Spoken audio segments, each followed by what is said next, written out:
I'm Kareena Solanki. I'm a visual artist from Mumbai, India, and this is the completion of my thesis project titled Sacral Glitch, which I was able to do with great mentors here at James Madison University in the School of Art Design and Art History.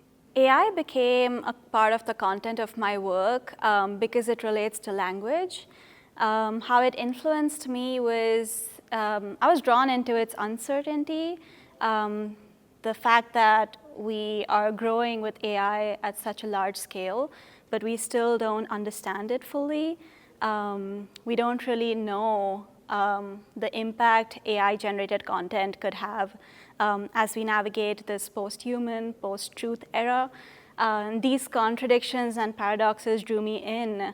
I know there was a point where something shifted when I was using a search engine, and all the answers were AI generated. Like the first thing that I would see would always be an AI generated answer.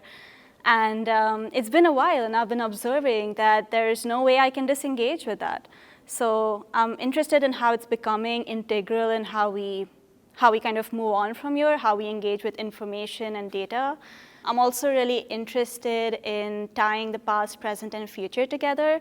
So language is that thread which connects my research with AI and how I investigate it and use it as a tool. So when I was using a writing tool, it was really funny because right on the website, on the left side was write with AI, but on the right side was detect AI-generated content. And this was right next to each other. And that's the paradox. That's where I'm like, what do we want to do with AI? And I think that's why I want to work with it, is because I feel like if we ask the right questions, we can work with it instead of it becoming something that we have no control over. So that's where I investigate truth in religious systems, is where truth becomes like this absolute entity that you cannot question. So when I generate AI images, I intentionally generate images which have glitches in them, because I think that shows the side of the algorithm where there are imperfections and there are flaws, and this is not an all-knowing, all-absolute system that functions accurately. And I think that's where I think is the connection with the human. So the way I translate this is with my historical study of religion, I use the simulacrums of religious language, of gods, of worshippers, of prayers, and then I feed that into an algorithmic system which generates these images. And in a way, it's drawing from this vast archive. What's interesting is also when it generates these images from a vast archive, even though it represents the human imagination, the data it then generates becomes the AI-generated data. So as it feeds upon itself, I'm interested in how we would have more machine-generated data than human. So I feel like I'm also training the AI as I'm learning from it, and this is a symbiotic relationship, which brings up a lot of questions where this would go. The way I also convert the digital images into analog is with an embroidery machine, a digital embroidery machine, in which I can feed a JPEG image. Or for the CNC engravings that I have on this wall here, I sort of take it into another software, I trace it with Illustrator, I make it a file that a machine can read. So I'm acting as this agent between the dialogue of digital and analog. But some of them are more direct. For these transparency vinyls, I sort of just take it on Photoshop and print it. But there's always multiple modes of transfer and translation that are happening, and I'm interested in this sort of exchange. So this is a binary installation in which I draw this direct relation between the digital and analog. Binary code is a language that was used to communicate, but I feel like the algorithm with AI is a version of it where we have just grown deeper into understanding that language and modifying it. What draws me in this installation is that the AI-generated engravings are actually the ones, but the empty spaces are the zeros. So I'm visually asking what is lost in translation, where do we lose out on the messages we actually want to share. It helps me draw that relation between the past, present, and future, where these questions are in the present, but the past is sort of binary code, whereas the future is sort of AI and how we navigate these.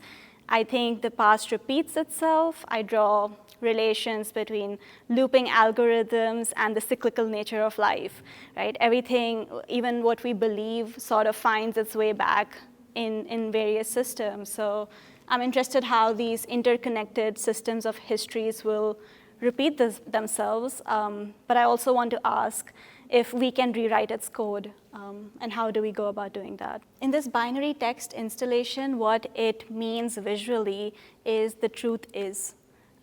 It's sort of open for people to really come in, make sense of these images, make sense of these artifacts, and think about the truths they bring into their lives or into the work. I don't believe in making people adhere to my belief systems, but I believe through my art, it's a way to come together and think about what connects us, what are the questions we all grapple with, and that's why I want people to think about what they bring to an artwork and how the artwork then shapes them. My performance in this installation was centered around this word, which has spiritual connotations in Hinduism, and it's centered around Om, which means the creation and destruction. So I sort of create with the pots and with the release of sand in a circular motion, I create this artwork, but then I sort of go in with my body and also disseminate it. I think a lot about life and death and the search for an inherent truth and reason to live. So I think that's with my body as this ephemeral projection against this wooden engraving that probably will be beyond my life. I question that relationship between truth, life, death, spirituality, and the search for all of it. It's exciting to me to be able to work with these machines that sort of create a new work for me. I also work with my hand, so it's sort of this collaboration in a sense to see what can come out of it. The difference between taking AI from a virtual space and that of being in a gallery is I think the tangibility makes one want to grapple with AI and the questions that it has for us. I draw the relation in one of my works, a labyrinth, where you actually have to walk through these as you take in these images that surround us. So there is an information overload, but there are also these morphed reflections that I'm asking people to engage with. Because the times we live in, we have to navigate so much information on a daily life that isn't quite natural. It hasn't been it isn't what we have been doing for so many ages. When do we absorb information that has less to do with us, but we're just sort of absorbing it and it's becoming a part of us? So I feel like making one navigate through this physically makes one think about it more, whereas on social media, if we're just scrolling, we don't feel the impact as much than when we have to physically, with our bodies, navigate these spaces. So I'm interested in making people aware of this very tangible space through the light, through the shadow, through their body being a part of the shadows of the larger scrolls. Even when they walk through the geodesic dome, the light sort of is interacting with them. They're shaping, they're going in a circle, they're looking at the stained glass. And this idea of stained glass sort of being this all-knowing, pure light that can penetrate you. So I'm asking questions about how this light or this entity beyond us is shaping who we are and how we act in society, how we relate to other people, how we play a role in our communities.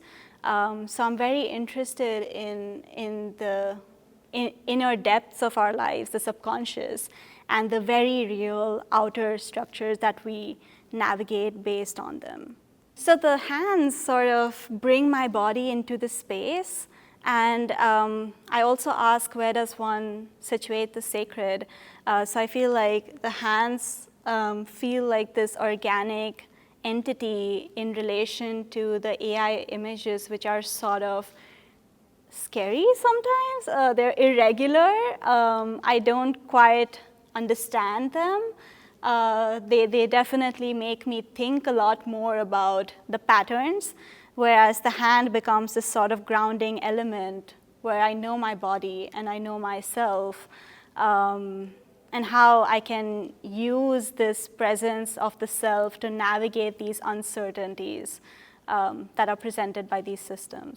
I have included everything I have generated because I wanted it to be translated as it is and sort of bring forth those questions. So even if some images are sort of creepy or scary, especially when they're translated through thread in a very black and white, a binary color scheme onto a silver fabric, I think there's a lot more interplay between the darkness and light on the surface of it, which sometimes there's a lot of darkness, and that makes me question. Even though there are a lot of conversations about originality and authenticity in art and AI, each one, even though it pulls from this data source, it is original. So I also grapple with that tension between what is original or what is authentic. It gives me answers that I wouldn't think of. So sometimes it doesn't even match up with my idea of what that prompt could look like. So it's really full of surprises. So I really look at it as a way to understand human society, but also how is it going to change human society? I think it definitely uses a lot of resources. We still have to understand the environmental implications of it. And that's something I think about in my work as an artist who's generating these images. I understand that these are the implications that I work within.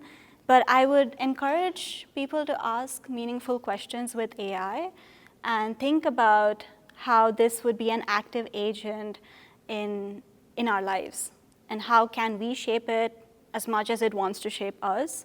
From the research I've done, AI uses a lot of energy and water.